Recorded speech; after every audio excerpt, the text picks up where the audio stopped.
So I want you to picture a space for a second. Like, just imagine you're walking into this upscale, faintly lit antique shop, or maybe, the textile wing of a really major museum. Right. One of those really quiet climate-controlled rooms. Exactly. And your eye is just immediately drawn to the far wall. Hanging there is this absolutely stunning, massive, incredibly vibrant tapestry from Central Asia. They really do command the whole room when you see them. They totally do. I mean, it's covered edge to edge in this lush, swirling embroidery. It looks for all the world like an idyllic, sprawling floral garden just trapped in thread. Vines, flowers, leaves, the whole 9 yards. Yeah, and you are probably standing there admiring the sheer aesthetic brilliance of it, right? You're looking at the mastery of these delicate curving leaves, the really dense crimson petals, the winding vines. Because that's what we've been taught to see. Right. But what if I told you that you are not actually looking at a garden at all? What if that beautifully embroidered leaf is actually a concealed blade? A literal weapon. Yes. What if that vibrant flower is a burning, purifying fire, and that elegant vine is a highly toxic plant? You are actually looking at a heavily armed arsenal. A physical security system, basically. Exactly, a physical security system designed entirely to wage war against unseen demons. It fundamentally rewrites your entire relationship with the object, doesn't it? It completely changes everything. Because, we are so conditioned to view these textiles purely as domestic decoration, as something just meant to soften a room or make a bed look pretty. Just a nice blanket. Right.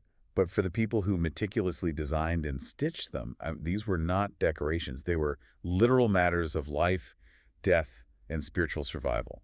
Well, welcome to this deep dive.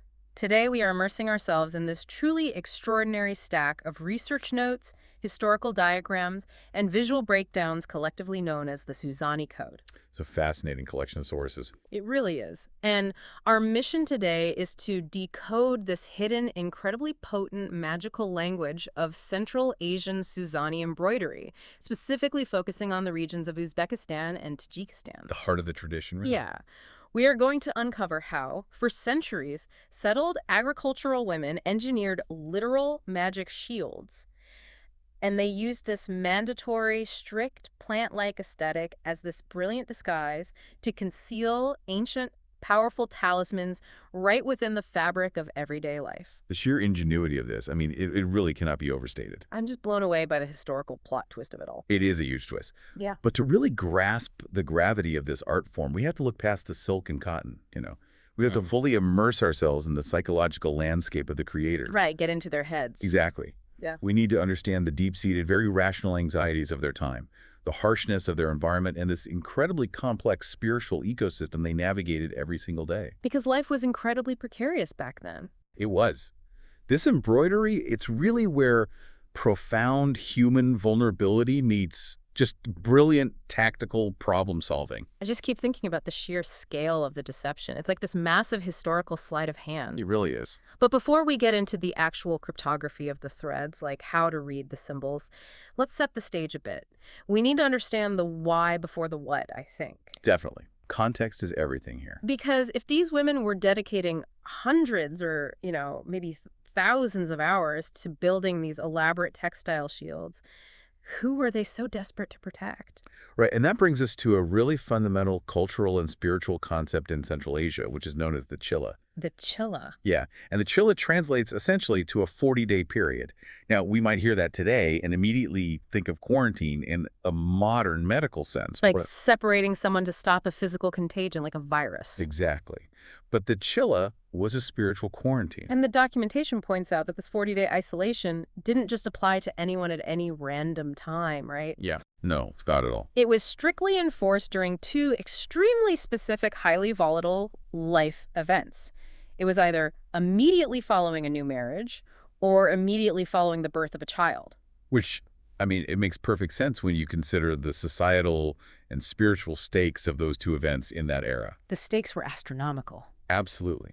In these cultures, individuals crossing those massive thresholds, so newly married couples trying to establish a new bloodline or a mother and her really fragile newborn baby, they were viewed as dangerously vulnerable. Because infant mortality, maternal mortality, it was terrifyingly high. It was a constant looming threat.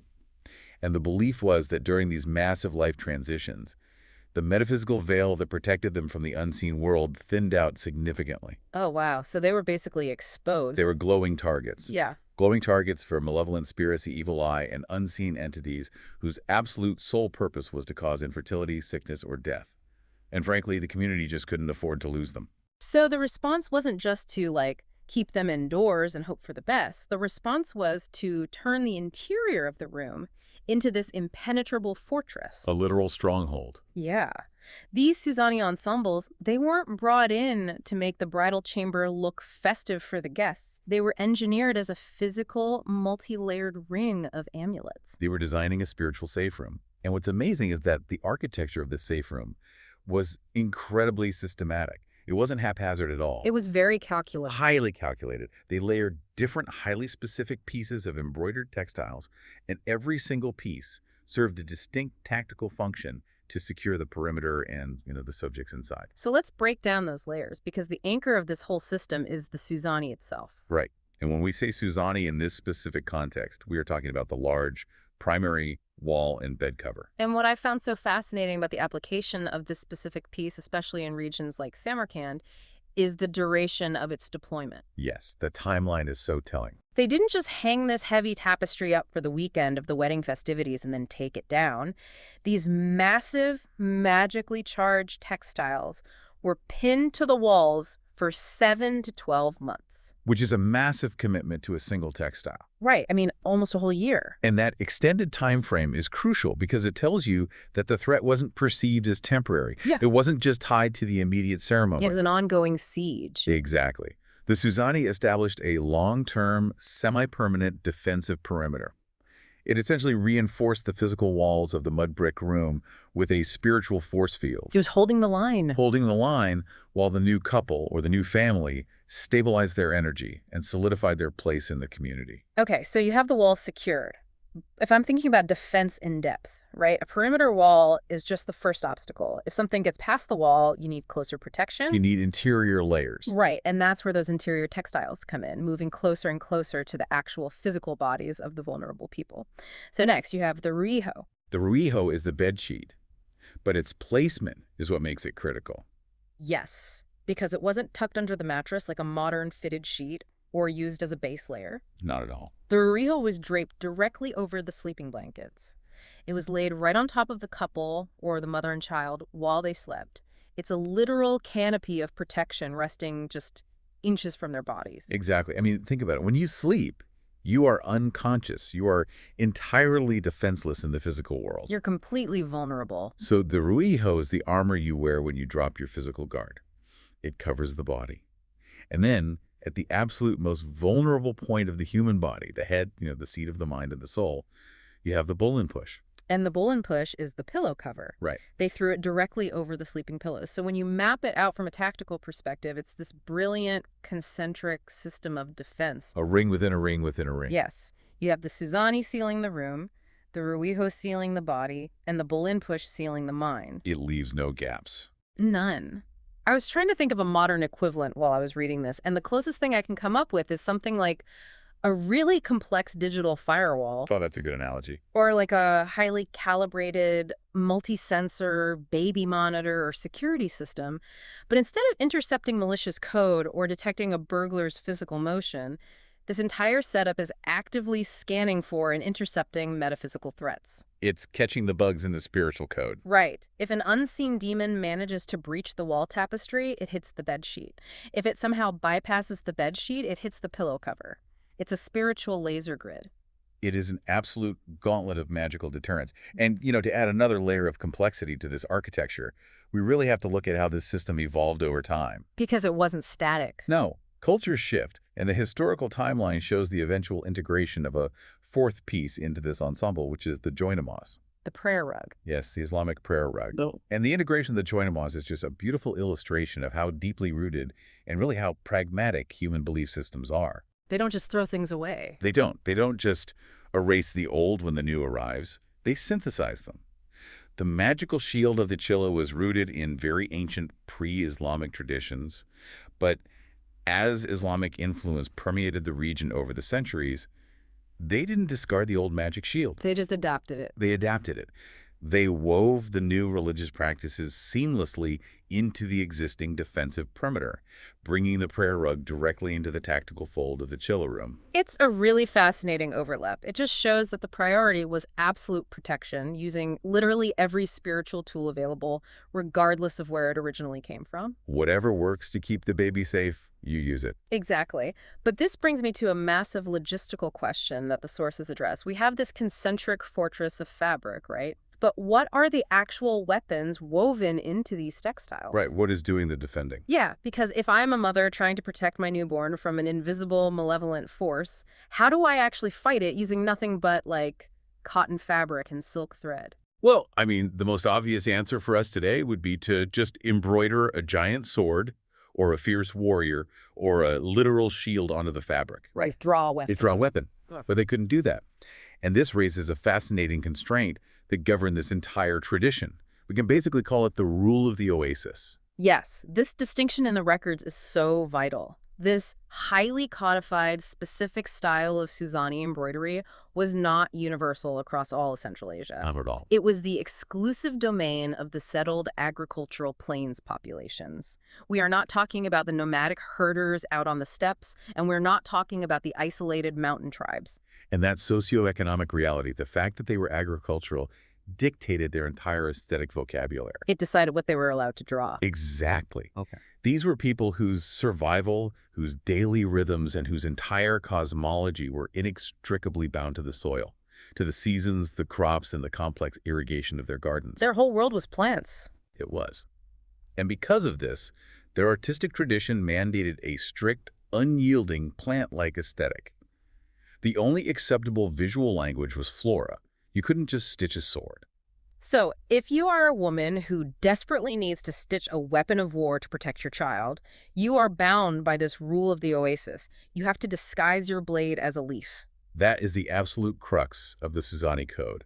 You hide the aggression within the vegetation. Hide the aggression in the vegetation. I love that. And the most striking, really undeniable example of this botanical camouflage is the motif known as the courtiage. Okay, let's break down the courtiage because the visual translation here is just brilliant.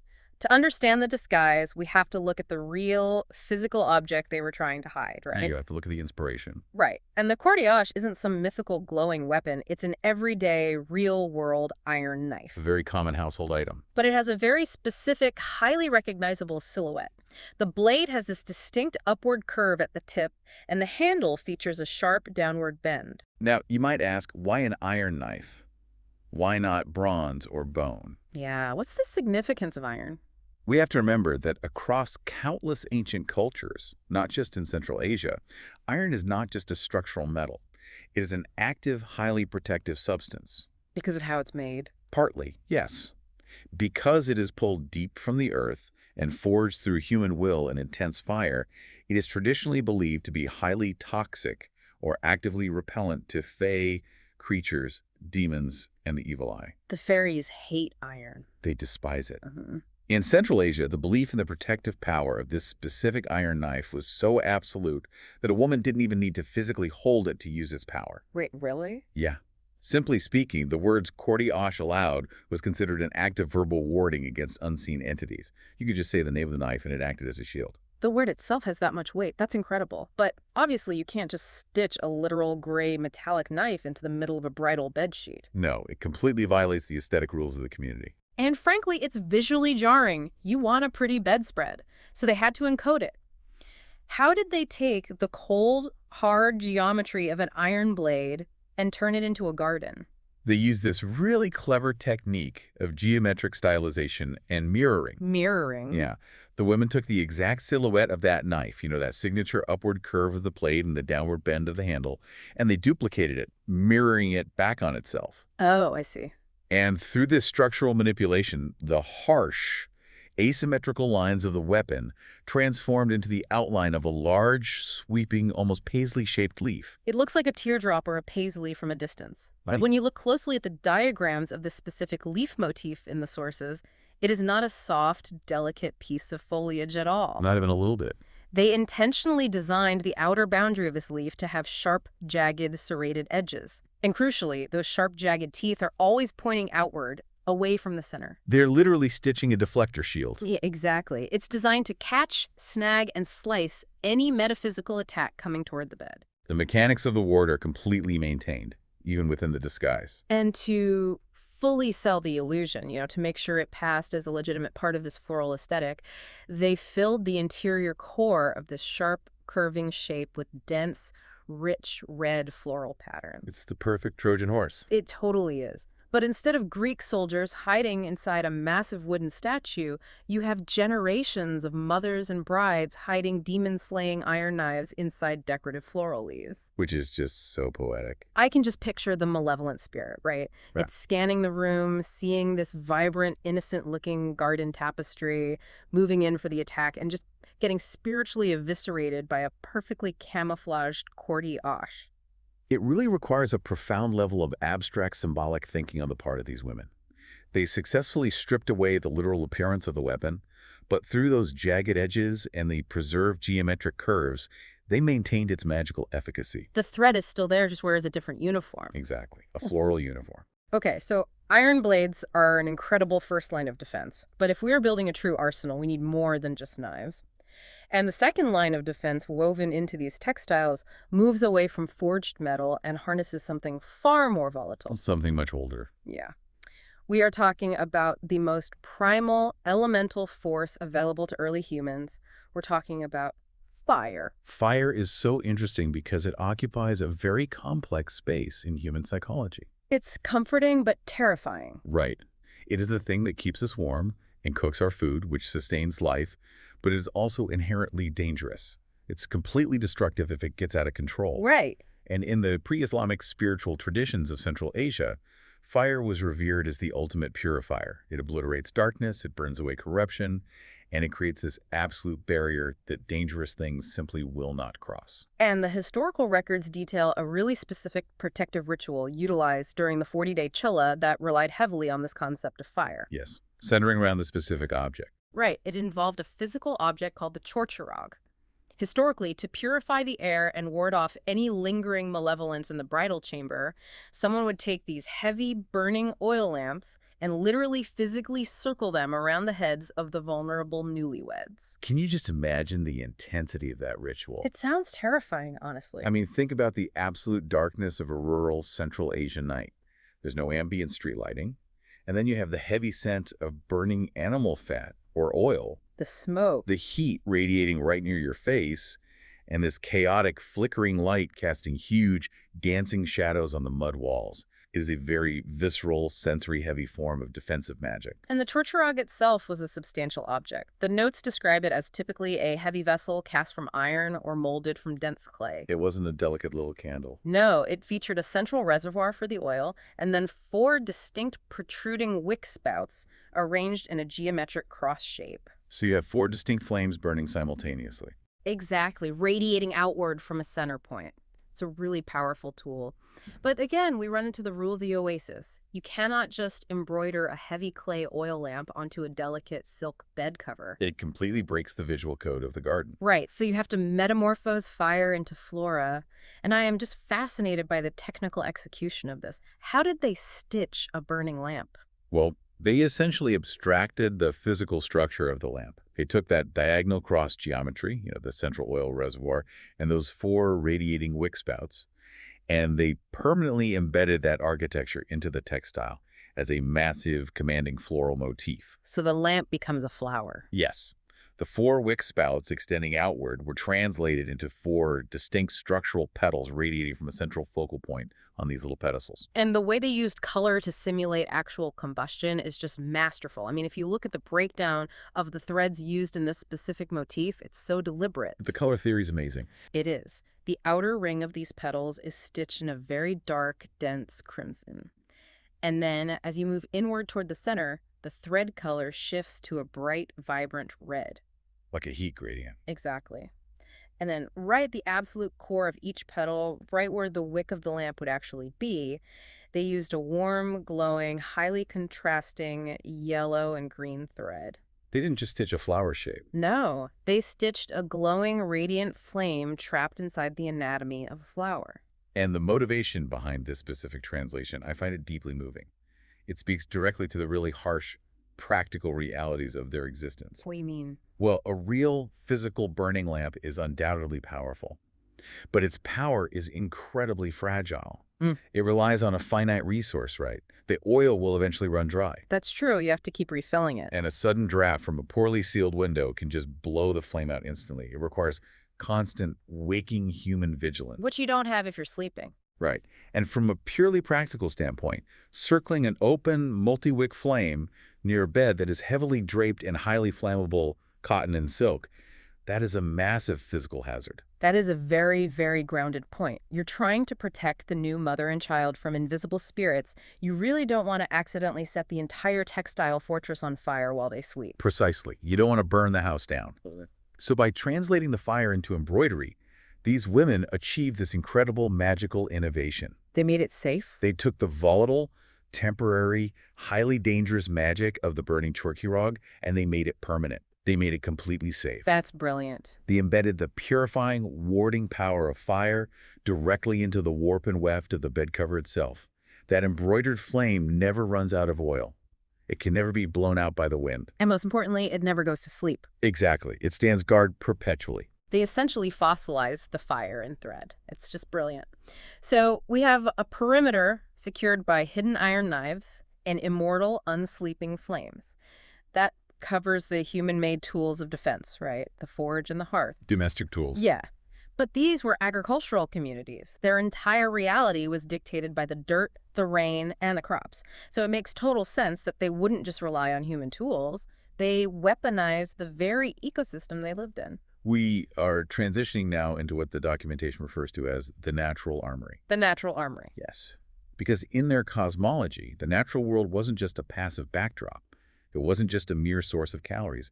The landscape was deeply alive, and it was deeply imbued with spiritual properties. Everything had a spirit or a function. Right. Every single plant cultivated in the garden, every animal grazing out in the field, possessed inherent characteristics that could be harnessed, weaponized, or deployed for protection. Assuming you knew how to use them. Provided you understood the underlying code of sympathetic magic, yes. This is where the deep dive feels like a masterclass in magical botany.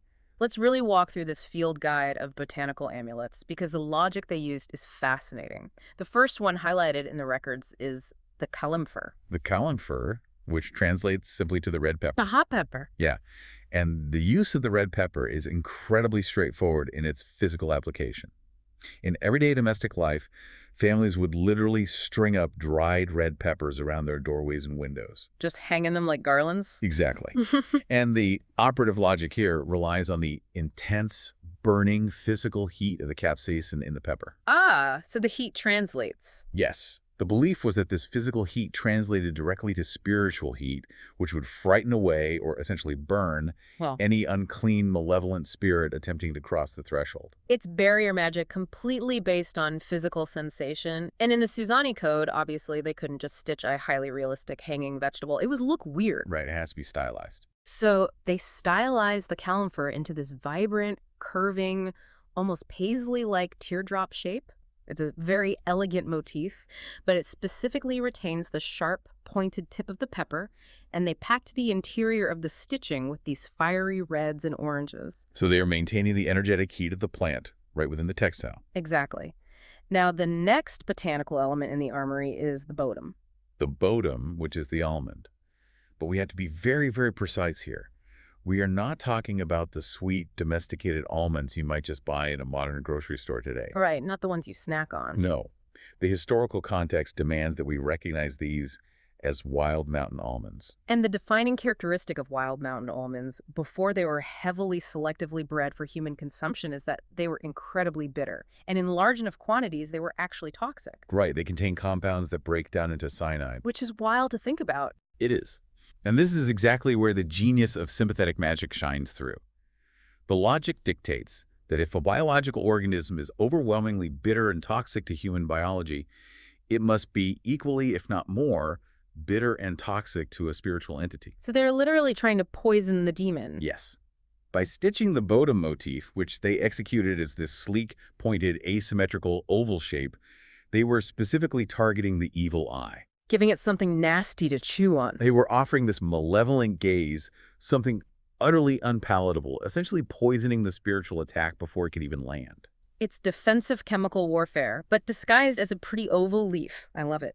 You're basically leaving out a poisoned apple for the unseen forces. Hmm. Now, the next botanical element changes the tone a bit, I think. We have the anor, the pomegranate. The pomegranate is fascinating. Obviously, anyone with even a passing interest in ancient cultures knows the pomegranate is this near universal symbol of fertility, but the documentation traces the specific usage here back to very deep regional roots. Very specific roots. Yeah, specifically tying it to the ancient goddess Anahita. And that historical lineage is vital. Long before the current religious paradigms of the region took hold, Anahita was a profoundly revered, deeply powerful deity. What was she associated with? She was associated with the life-giving properties of water, healing, and just boundless fertility. And the pomegranate is her sacred symbol for very obvious physiological reasons. Right, the seeds. The fruit features this tough, leathery outer skin that protects an absolute, chaotic abundance of tightly packed, vibrant crimson seeds. It is the ultimate biological representation of fecundity and generational survival. So when we look at these textiles and see these massive, perfectly circular pomegranate motifs, and the notes say they are often the most dominant feature on the tapestry, just completely saturated with dense, heavy red thread, this isn't just about warding off evil anymore, is it? Now, this is a shift in tactics. This is aggressive, proactive magic. They are actively summoning the power of Anahita into the room. They are demanding fertility, commanding a long, robust family line, and ensuring the physical survival of the newlyweds undergoing the chilla. It is a dual-action shield, basically. You are using the knives and the toxic almonds to violently repel the negative forces, while simultaneously using the pomegranate to aggressively anchor and invite the positive, life-giving forces into the space. It's covering all the bases. The final piece of this natural armory is particularly interesting to me because it bridges the gap between flora and fauna while still somehow strictly adhering to the rule of the oasis. It is the kuchkorak. The ram's horns. Yeah. The inclusion of the ram is deeply rooted in Central Asian pastoral traditions. Rams were not just viewed as mundane livestock, they were considered ramoni. Ramoni, what does that mean exactly? It's a term that signifies something sacred, something imbued with inherent divine grace or a specific blessing. And the most physically impressive concentrated locus of that divine power was the animal's massive, heavily ridged, spiraling horns. They are magnificent structures. But again, how do you stitch a literal ram's horn while maintaining the illusion of a delicate floral garden? You abstract it. Right. The diagrams show that they completely abstracted the animal. There is no head, there are no eyes, no fleece. They isolated just the pure mathematical geometry of the horn itself. They boiled it down to its essence. Yeah. They translated the physical object into these highly symmetrical, double-curling scroll motifs. If you didn't know the code, you would look at it and assume it was just like the unfolding frond of a young fern. Or just an elaborate decorative curlicue at the end of a long vine. Exactly. But the function of these stitched spirals was fiercely active. That active nature is the key to understanding the kuchkorak. These were never intended to be passive symbols, just sitting quietly on the fabric. You're doing something. The infinite, looping, spiraling shape of the horn in the embroidery was engineered to function as a metaphysical trap. A trap. The belief was that the motif would actively catch the negative energy of the evil eye. It would draw that malicious energy into the swirling loops and tangle it up indefinitely so it could never actually reach the vulnerable people sleeping beneath the blanket. Wow. It is literally a spiritual labyrinth. I am just in awe of the observational intellect at work here. They were deeply connected to their world. They really were. These creators studied their environment with incredible precision.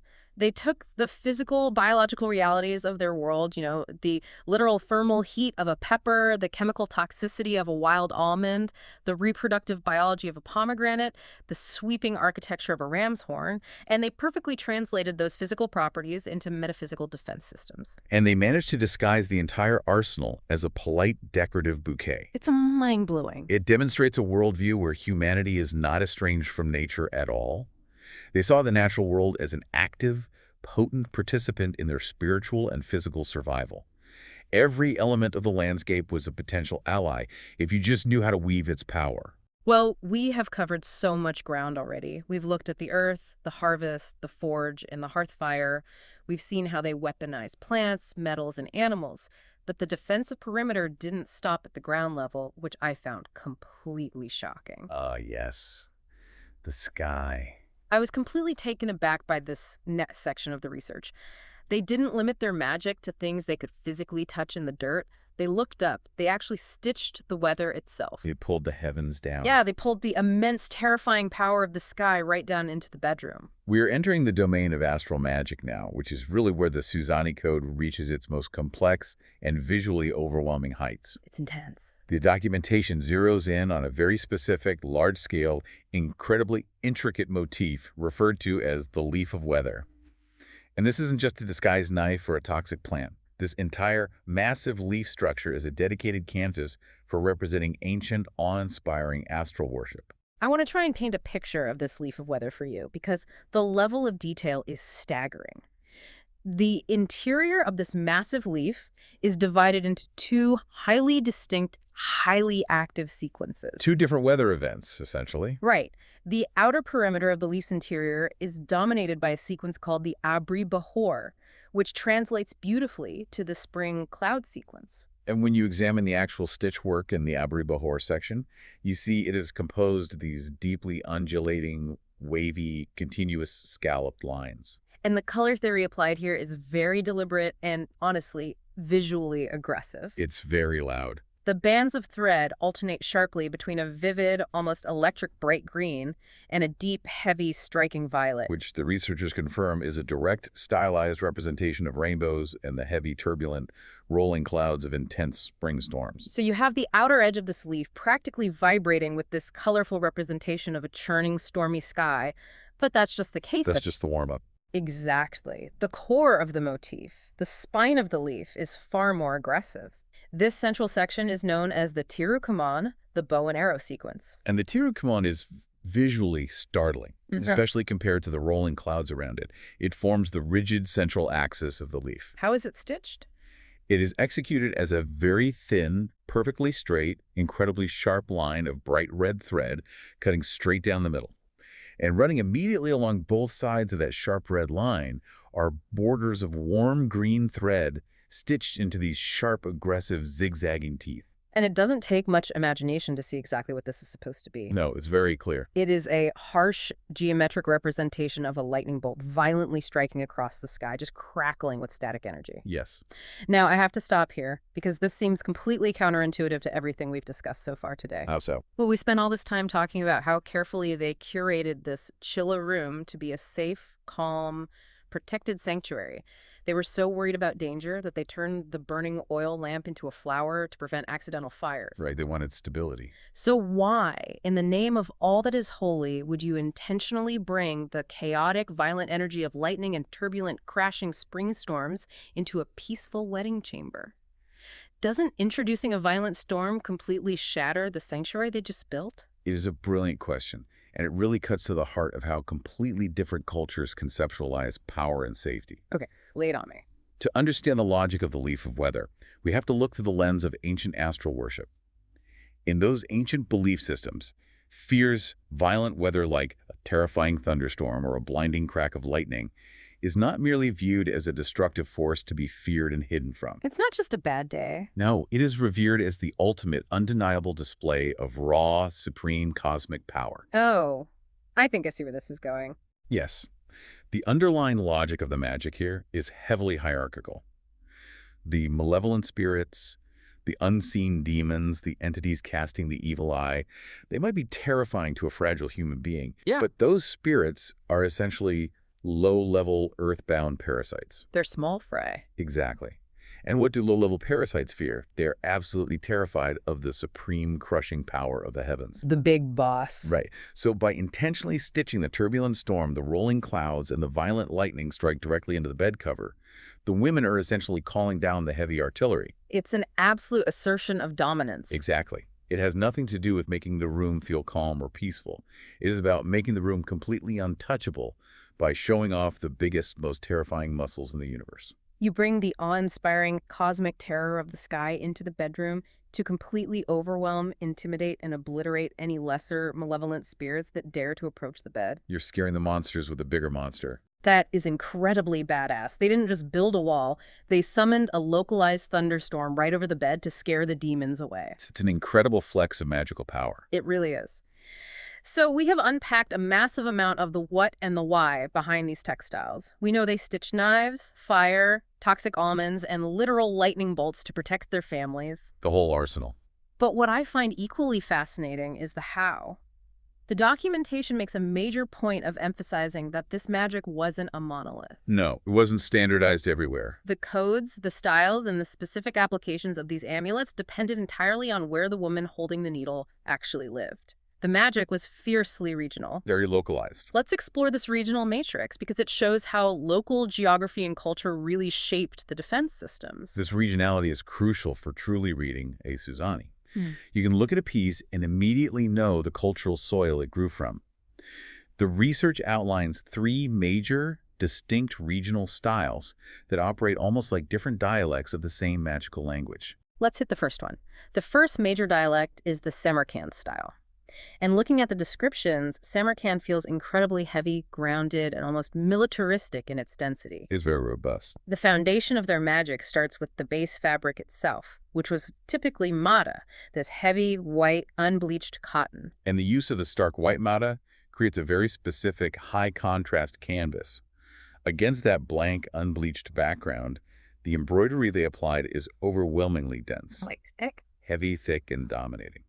The Samarkand pieces are famous for their massive, solid crimson rosettes that almost entirely consume the visual field.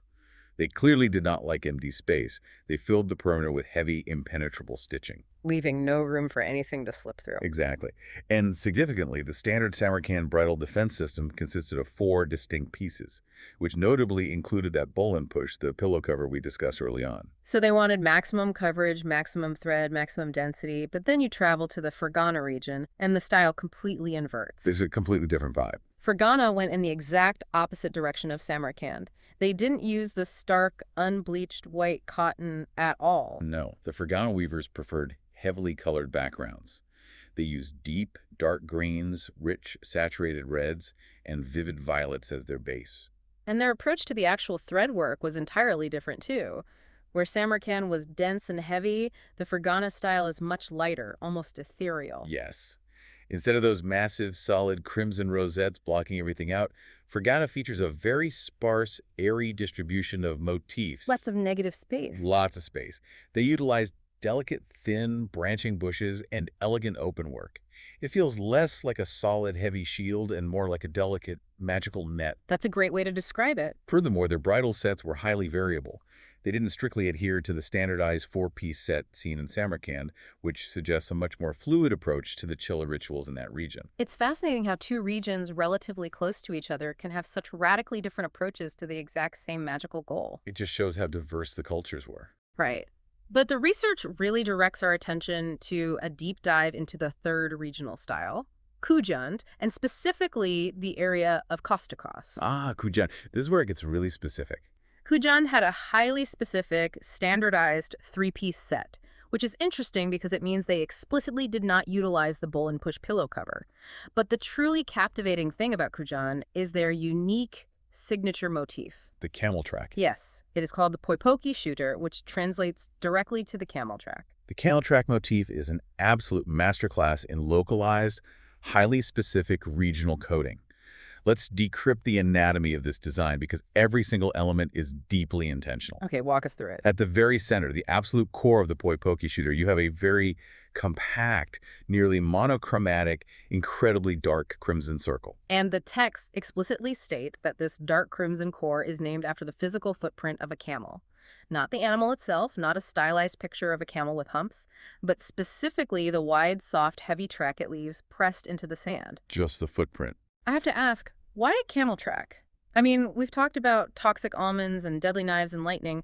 A camel footprint doesn't seem inherently aggressive or defensive at all. Right. It seems a bit out of place if you're thinking purely offensively. Yeah. But to understand the camel track, you have to tap into the very specific local folklore and spiritual associations of the Khujand region. What did the camel mean to them? In their traditions, the camel was deeply, deeply revered. It was an animal heavily associated with holy visitations, incredible endurance, and a sort of quiet, unshakable divine power. So it's a holy symbol. Yes. By isolating and stitching the footprint, the weaver is making a profound metaphysical statement. They're implying the recent presence of something holy. Oh, I see. They're essentially stamping the room with evidence that a divine protective force has just walked through that space, leaving its mark of grace and protection directly on the bed cover. Like saying a saint was just here. Ex- That is a remarkably beautiful, subtle form of magic. It's not a weapon. It's a seal of divine approval. And radiating outward from that holy, dark, crimson footprint, you have a series of leaf half rings encapsulating it. But the documentation notes a very specific, quirky geometric feature in those leaves that is completely unique to the Khujand weavers. Yeah, the geometry of these encapsulating leaves is a clear regional signature. If you analyze the leaves wrapping around the crimson core, the lower ends of the leaves, so the parts pointing downward, remain perfectly rounded, smooth, and tightly coiled around the center. Very normal leaf shapes. Right. However, the upper ends of those exact same leaf half rings uniquely bend outward. They flare away from the center, creating a very distinct, almost bell-like or fluted silhouette that you simply do not see in the heavy rosettes of Samarkand or the delicate bushes of Fergana. It's a very specific fingerprint in the thread. You can spot a Khujand piece instantly because of that outward flare. You really can. But the most crucial feature of the Khujand style, the element that truly sets it apart from a functional, magical standpoint, is how they handle the perimeter of the motif. The border. Right. The records highlight that the entire floral structure of the Prepoki shooter is strictly encapsulated by a heavy, dark, solid black border. And it is not just a thin, drawn line of thread either. No, it is executed using a very specific, labor-intensive raised technique called a double buttonhole stitch.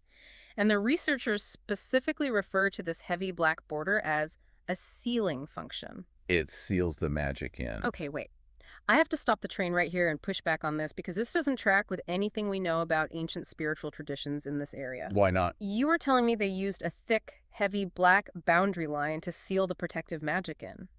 But based on essentially every historical text regarding ancient superstitions, black was universally considered extremely bad luck. You are not wrong. Wasn't the color black entirely taboo in the context of weddings and births? You have hit on the absolute central tension of this history, and it is a brilliant observation.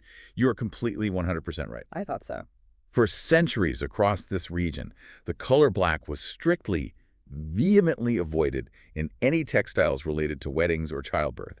It was the universal, undeniable color of mourning, of death, of sorrow, and of the end of life. The absolute last energy you want in a nursery. Exactly. It was the last thing you would ever want anywhere near a fragile, newborn baby or a couple attempting to start a new life together during their chilla. Exactly. So if black is the literal color of death, how on earth did a heavy raised black border end up becoming the signature mandatory sealing mechanism on these intensely magical, fiercely protective wedding tapestries? It contradicts the entire purpose of the magic shield. It does seem like a massive contradiction.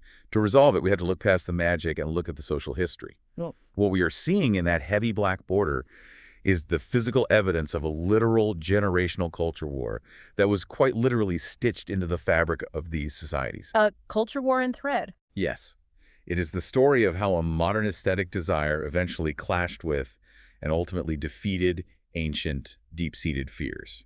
Let's trace a timeline on this because it is fascinating to see society change through something as simple as thread color. The documentation provides a direct comparison between textiles from the 1850s and those from the 1900s. The shift is very visible. If we look at the 1850s, the old taboos and ancient superstitions are still firmly in control. When the women of the mid-19th century needed to outline a leaf or create a boundary line to separate motifs, they obeyed the spiritual law. They absolutely refused to use black. They wouldn't touch it.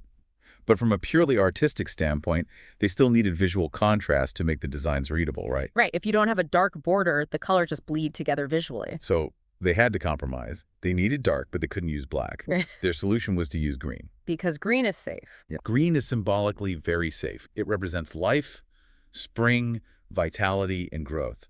So in the mid-19th century Suzanis, you will consistently see these vibrant motifs bordered by very thick, dark olive green lines. And achieving that dark olive green was a complex chemical process involving specific plant dyes and mordants, right? It was a lot of work, but it was worth the effort because it provided just enough visual contrast to make the design pop without accidentally inviting the angel of death into the bridal chamber. The olive green is a spiritual compromise, but then time marches on. We hit the turn of the 20th century, the 1900s. A period of massive change. The entire region is undergoing massive changes, increased trade, shifting social dynamics, and suddenly we see this massive, aggressive stylistic shift, particularly originating in Samarkand, that demands much higher visual contrast. The aesthetic case changed. The dark olive green just wasn't cutting it anymore. The new modern designs demanded heavy, absolute black borders to really make those inner crimson, violet, and electric green colors visually explode off the fabric. And we must recognize that this demand for a new, striking aesthetic did not happen peacefully. The historical sources describe how this shift caused fierce, literal arguments inside the domestic sphere. Oh, I can imagine. You had young women, the new generation of brides and apprentices, learning the embroidery, actively fighting with their grandmothers and mothers. I can picture this dynamic so clearly, and it is so deeply relatable. It is the quintessential generational clash just playing out over an embroidery hoop. It's a tale as old as time. It's no different than modern teenagers fighting with their parents over radical fashion choices, or hair color, or music. But in this historical context, the stakes felt cosmic to the older generation. They literally thought their grandkids were going to die because of a thread color. Yes, you have these terrified grandmothers yelling, "You absolutely cannot put black thread on your wedding bed. You will curse your marriage. You will invite death to your firstborn." And you have the young women rolling their eyes saying, "Grandma, the olive green is muddy and outdated. The absolute black makes the red pop. It just looks better." It is a domestic argument, but it marks a profound tectonic shift in the culture. Because when the young women ultimately won that argument, and the overwhelming prevalence of heavy black borders in the 20th century textiles proves definitively that they did win, it marked a specific, undeniable milestone. It's a turning point. It was the exact moment where the desire for modern aesthetics began to triumph over ancient superstition.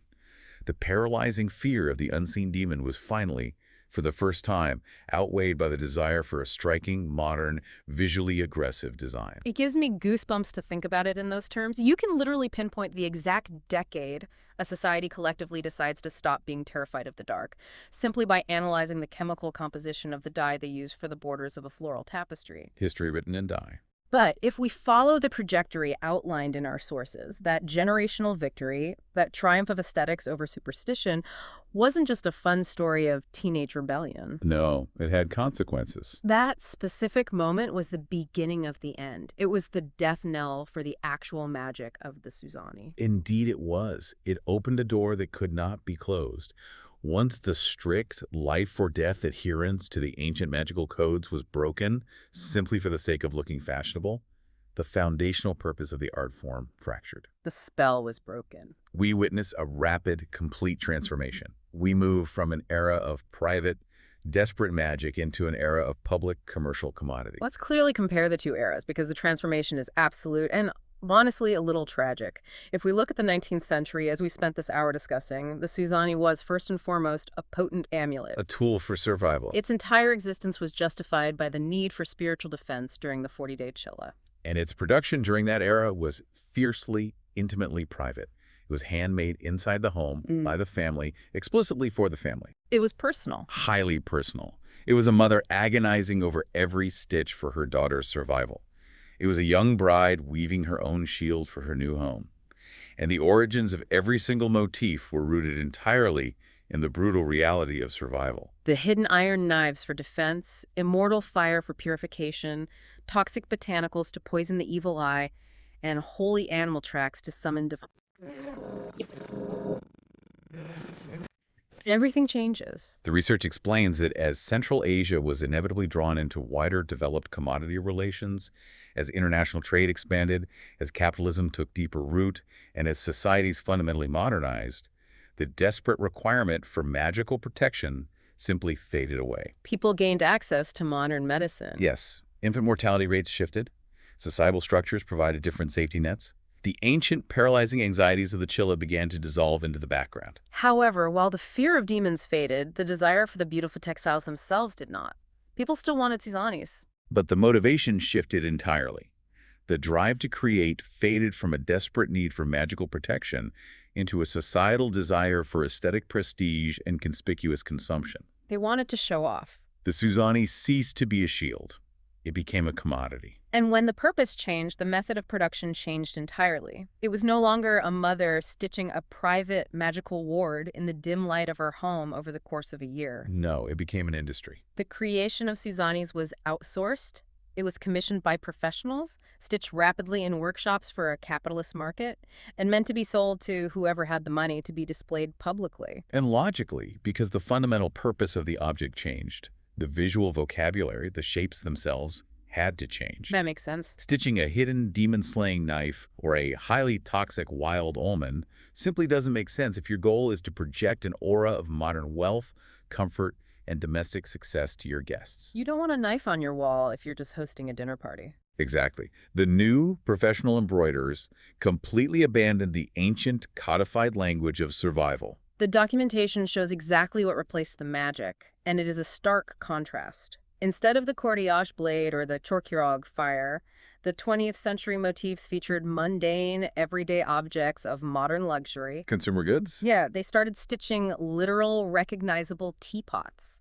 They embroidered ornate, expensive samovars, intricate pieces of modern jewelry, and literal, overflowing, highly realistic fruit baskets. Which represents a complete 180-degree inversion of purpose. It's wild to think about. The tapestry evolved from a fiercely private, desperate, magical shield guarding against unseen horrors into a very public, very comfortable, entirely secular display of material wealth, physical abundance, and social prestige. The deep, ancient magic was entirely hollowed out and replaced by modern materialism. It is a bit heartbreaking in a way. It really is. The physical art form survived, and in fact, it thrived commercially and became globally recognized, but it lost its soul in the transaction. It forgot its original language. The deeply codified language of spiritual survival, stitched so carefully and with such profound intent by generations of protective mothers and terrified brides, was completely overwritten and forgotten. As the researchers so elegantly state in their conclusion, the shapes remained, but their true names and their ancient powers were forgotten. That's quite a haunting thought. The descendants of these women kept stitching beautiful flowers, but they no longer remembered that those flowers used to be iron swords and purifying fire. So what we see hanging in museums today are essentially beautiful flora that function as the lingering ghosts of ancient magic. The lingering ghosts of ancient magic. What a profound way to summarize this entire journey. We started this deep dive an hour ago looking at a pretty decorative floral tapestry in an imagined antique shop, and now, peeling back the layers of history, we realize we're actually looking at the fossilized remains of a culture's deepest, most primal fears and their absolute most ingenious, desperate defenses. It forces you to look at things completely differently. It really does. As we wrap up this session, I want you, the listener, to take a moment and just look at the physical space around you. Think about the objects you live with every day. The things you take for granted. Think about the heirlooms, the old handmade quilts, the inherited family objects resting in your own homes. Are there patterns hidden there? Are there specific shapes woven into your rugs or carved into the wood of an old cabinet that you have always just blindly accepted as nice decorations? It's really possible. Is it possible that there are hidden meanings, forgotten protections baked into those mundane designs by a great-grandparent whose magical language you no longer speak? It is a thought that forces you to look at the mundane, everyday world with a much more critical and, frankly, much more appreciative eye. Absolutely. The human drive to protect the people we love is universal, and it leaves physical traces everywhere across history if you simply learn how to decode the language they left behind. And that leads me to one final provocative thought I want to leave you with today. A modern thought experiment to mull over long after we sign off. I love these. We've spent this time seeing how the women of Central Asia took the absolute worst threats of their era, unseen spirits, the evil eye, devastating infant mortality, and created a brilliant botanical shield using the cutting-edge technology of their time, forged iron knives, oil lamps, and toxic agriculture. Right. If our modern society were suddenly forced to create a Suzani today-like, a physical textile explicitly designed to ward off our current, very real modern anxieties and our invisible creeping threats, what everyday objects would we desperately disguise as flowers to protect ourselves? Oh, that's a brilliant question. Would we stitch stylized, radiating Wi-Fi routers hidden in lotus petals to ward off the terror of digital disconnection? I could see that. Would we embroider intricate padlocked and complex alphanumeric passwords disguised as winding binds to protect our homes from unseen data breaches and identity theft? The new evil eye. Exactly. What exactly is the hidden magical language of our modern fields today? And if you had to, how would you stitch it? Thank you for joining us on this incredible deep dive into the Suzani Code. Keep looking closely at the world around you. You never know what a simple flower might be hiding.